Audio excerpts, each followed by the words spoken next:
रात के 2 बजे जब पूरी दुनिया नींद में डूबी होती है, कुछ स्टेशन ऐसे होते हैं जो जागते हैं, इंतजार करते हैं अपने अगले शिकार का।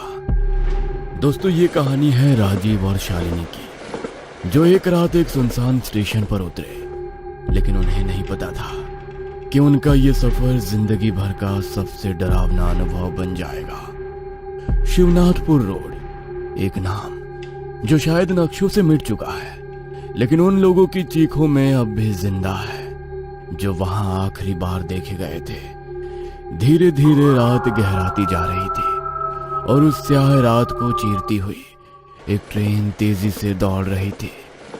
आमतौर पर रातें शांति से भरी होती हैं, लेकिन वो ट्रेन जैसे किसी डरावने रहस्य को अपने साथ ले जा रही हो।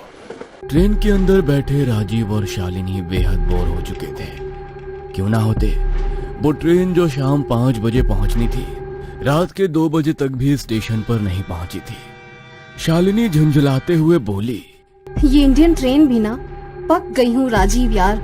राजीव भी थक चुका था। वो बोला, मैं भी पक गया हूँ यार, लेकिन हमारे पास ऑप्शन क्या था? शालिनी ने फिर से याद दिलाया। मैंने कहा था ना फ्लाइट ले लो। राजीव ने मुस्कुराते हुए जवाब दिया, यार 19 हजार का टिकट, बजट ही बिगड़ जाता। शालिनी ने खिड़की से बाहर देखा और फिर थोड़ी असहज होकर बोली, आज कुछ अजीब लग रहा है। डिब्बा इतना खाली क्यों है और ये ट्रेन इतनी रुकी क्यों है इतनी देर से? तभी प्लेटफॉर्म के स्पीकर से एक आवाज गूंजी, यात्रीगण कृपया ध्यान दें, तकनीकी खराबी के कारण ये ट्रेन आगामी सूचना तक यहीं रुकेगी। कृपया सभी यात्री प्लेटफॉर्म पर उतर जाएं। ये स्टेशन कौन सा है? शिवनाथपुर रोड, मैंने तो कभी नहीं सुना। गूगल मैप पर भी नहीं आ रहा, ना लोकेशन दिख रही है, ना इंटरनेट काम कर रहा है। ट्रेन रुक चुकी थी। बाहर का प्लेटफॉर्म एकदम सुनसान पड़ा था। स्टेशन की लाइटें झपक रही थी, जैसे किसी ने उन्हें जबरन जिंदा रखा हो। हर 2 सेकंड में एक बल्ब बुझता और फिर कांपती हुई रोशनी वापस लौटती। ना कोई कूली, ना कोई आवाज, ना ही किसी स्टेशन मास्टर की मौजूदगी। चारों ओर बस घनी धुंध पसरी थी और दूर कहीं से आ रही थी कुत्तों की मध्यम, बेचैन कर देने वाली भौंक। राजीव ने बैग उठाते हुए शालिनी से कहा, घबराने की जरूरत नहीं, शायद वाकई कोई तकनीकी दिक्कत हो, चलो नीचे देखते हैं। जैसे ही वे दोनों सीढ़ियों से प्लेटफॉर्म पर उतरे, एक अजीब सी सिहरन राजीव की गर्दन के पीछे से उतरकर रीढ़ तक चली गई। ना हवा थी, ना कोई हलचल, बस जैसे किसी ने पास खड़े होकर धीरे से सांस फूंक दी हो। अगले ही पल ट्रेन की सारी लाइट्स एक झटके में बंद हो गई और जैसे कोई सपना आंखों से फिसलता है, पूरी ट्रेन अंधेरे में लीन होकर गायब हो गई। राजीव और शालिनी एक दूसरे को देख रहे थे, स्तब्ध, जमे हुए और पूरी तरह अकेले। उनके पीछे अब कोई ट्रेन नहीं थी। सामने एक सुनसान स्टेशन, जिसकी दीवारों से धुंध रिस रही थी। शालिनी की आंखें डरी हुई थी, उसकी आवाज कांपी। राजीव, ट्रेन कहाँ गई? तुमने देखा? वो ऐसे कैसे जा सकती है? राजीव ने बोलने की कोशिश की, लेकिन गले से बस सूखी हवा निकली। उसने चारों ओर देखा। ये जगह सही नहीं लग रही है। राजीव, देखो वो क्या है प्लेटफॉर्म के दूसरे छोर पर। राजीव ने नजर दौड़ाई। धुंध के बीच एक छोटी बच्ची खड़ी थी, सफेद मैला कपड़े पहने। उसके हाथ में एक जली हुई डॉल थी, चेहरा अध जला और आंखें जैसे किसी गहराई में डूबी हो। ये बच्ची कौन है? इतनी रात को अकेली? बच्ची ने एक पल के लिए राजीव और शालिनी की ओर देखा, फिर धीरे धीरे धुंध में पीछे हटने लगी और अगले ही पल गायब हो गई। लेकिन उसकी डॉल अब भी प्लेटफॉर्म पर खड़ी थी और उसमें से धुएं की हल्की लकीरें उठ रही थी, जैसे वो अभी अभी जली हो। ये क्या हो रहा है?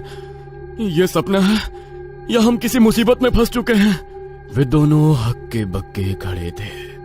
कुछ समझ नहीं आ रहा था कि अभी अभी जो हुआ वो असल था या कोई भ्रम।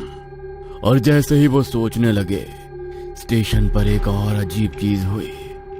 अचानक से कई लोग स्टेशन पर उतरने लगे, सूटकेस, बैग और पोटलियां उठाए हुए। लेकिन ये लोग कुछ अजीब थे, जैसे बिना आवाज के चल रहे हो, जैसे उनकी मौजूदगी हवा में ठंडक फैला रही हो। राजीव और शालिनी स्तब्ध रह गए। इतनी देर तक वो स्टेशन वीरान था, अब अचानक इतने लोग कहां से आ गए? राजीव उन्हें घूरता रहा, लेकिन शालिनी की नजर एक चीज पर ठहर गई। एक आदमी का हाथ उसके कंधे पर पड़ा, और जब शालिनी ने मुड़कर देखा, वो हाथ पूरी तरह से जला हुआ था, खाल उधड़ी हुई, हड्डियां दिखती हुई। शालिनी के मुंह से फिर एक जोरदार चीख निकली। शालिनी की चीख के कुछ ही सेकंड बाद एक लाल कपड़ा पहने एक कूली उनकी ओर आता है। क्या हुआ मेम साहब, आप चीख क्यों पड़ी? मैं कूली हूँ, आपका सामान स्टेशन के बाहर निकाल दूं? उसकी आवाज भारी थी, लेकिन उसमें अजीब सी शांति थी, जैसे वो हर चीज पहले से जानता हो। शालिनी ने घबराहट में जवाब दिया, हाँ हाँ हाँ हाँ, ले चलिए। कितने पैसे लेंगे? कूली मुस्कुराया। अरे मेम साहब, रात का समय है, जो सही लगे दे देना। वो उनके ट्रॉली बैग को उठाने ही वाला था कि राजीव की नजर उसके पैरों पर पड़ी। उसके पैर जमीन से कुछ इंच ऊपर थे। वो हवा में तैर रहा था, बिना जमीन को छुए। राजीव का चेहरा सफेद पड़ गया, उसका गला सूखने लगा। उसने शालिनी का हाथ कसकर पकड़ा और धीरे से कहा, शालिनी, यहाँ कुछ ठीक नहीं है, चलो यहाँ से। शालिनी ने भी जब उसके इशारे पर कूली के पैरों की ओर देखा तो उसकी आंखें फैल गई। वे दोनों बिना कुछ कहे तेजी से स्टेशन के बाहर की ओर दौड़ पड़े। लेकिन स्टेशन के बाहर भी राहत नहीं थी। घना अंधेरा और धुंध चारों ओर फैली हुई थी। ना कोई टैक्सी, ना ऑटो, ना ही कोई इंसान। शालिनी हांफते हुए बोली, राजीव, बाहर कुछ नहीं है, हम कैसे जाएंगे? रास्ता भी नहीं पता। राजीव ने फोन निकाला। मैं गूगल मैप ऑन करता हूँ, हमें किसी भी कीमत पर यहाँ से निकलना होगा। लोकेशन डालकर वे पैदल चलने लगे।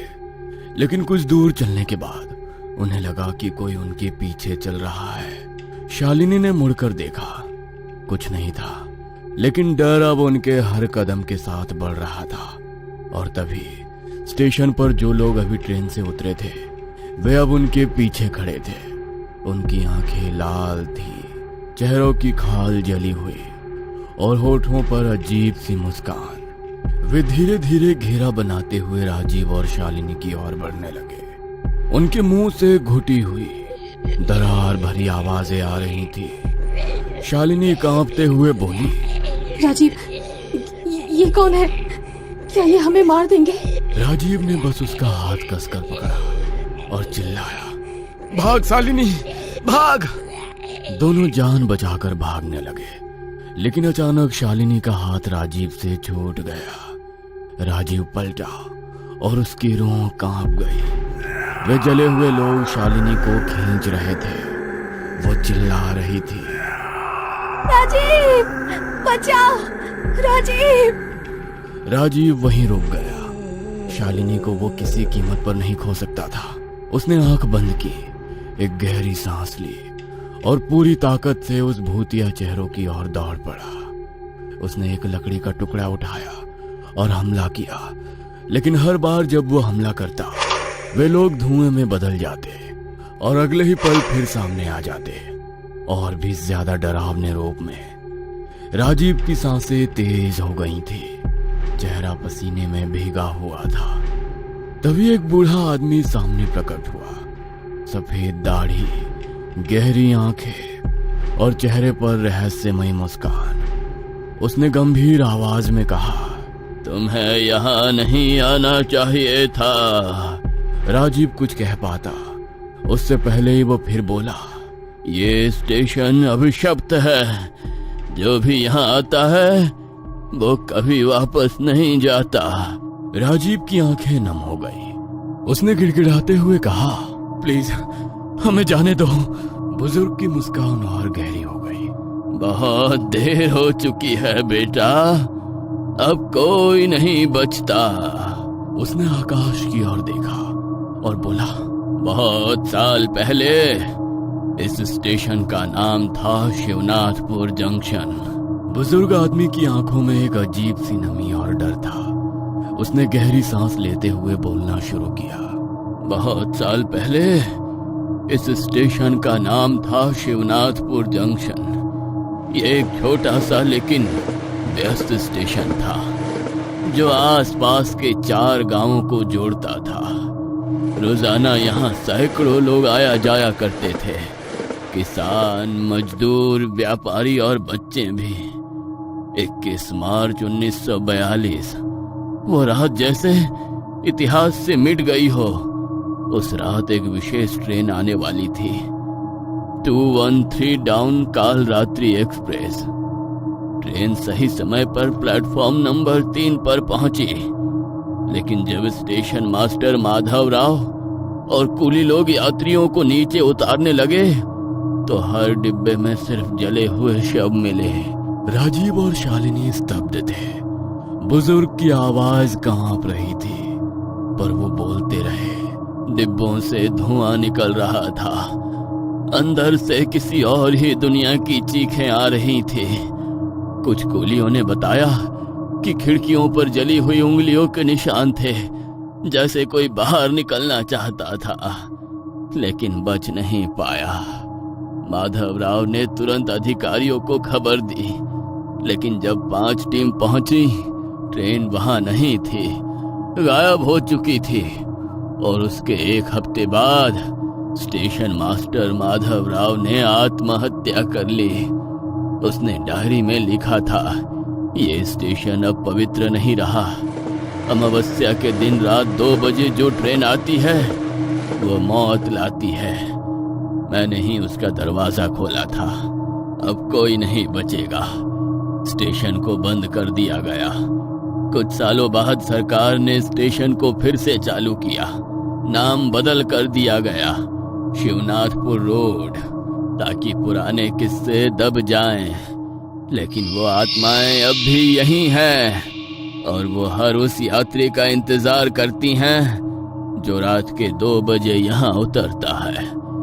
इतना कहते ही उसके चेहरे पर एक रहस्यमयी मुस्कान फैल गई और फिर वो धीरे धीरे धुएं में धुलकर गायब हो गया। सिर्फ उसकी हंसी हवा में तैरती रह गई। राजीव ने फिर पीछे मुड़कर देखा। शालिनी की आंखों में डर और भरोसे का अजीब सा संगम था। उसने फिर से शालिनी का हाथ थामा और पूरी ताकत से भागने की कोशिश की, लेकिन अब उनके पैरों में जैसे जंजीर बंध चुकी थी। हर कदम भारी था, हर दिशा एक बंद रास्ता बन रही थी। अदृश्य शक्तियों ने जैसे उन्हें जकड़ लिया हो। थोड़ी ही देर में उनकी सारी शक्ति जवाब दे गई। राजीव और शालिनी जमीन पर गिरे पड़े। चारों ओर से वे भूतिया चेहरे और जलते शरीर करीब आते जा रहे थे। उनकी आंखों में अब बस एक सवाल था, क्या ये अंत है? धीरे धीरे अंधेरा छाने लगा, उनके होश ढीले पड़ने लगे और फिर सब कुछ शांत हो गया। उस रात के बाद किसी ने उन्हें नहीं देखा। ना स्टेशन पर कोई सीसीटीवी फुटेज मिली, ना कोई सुराग। सिर्फ लोकल लोगों के बीच एक और दहला देने वाली कहानी जुड़ गई।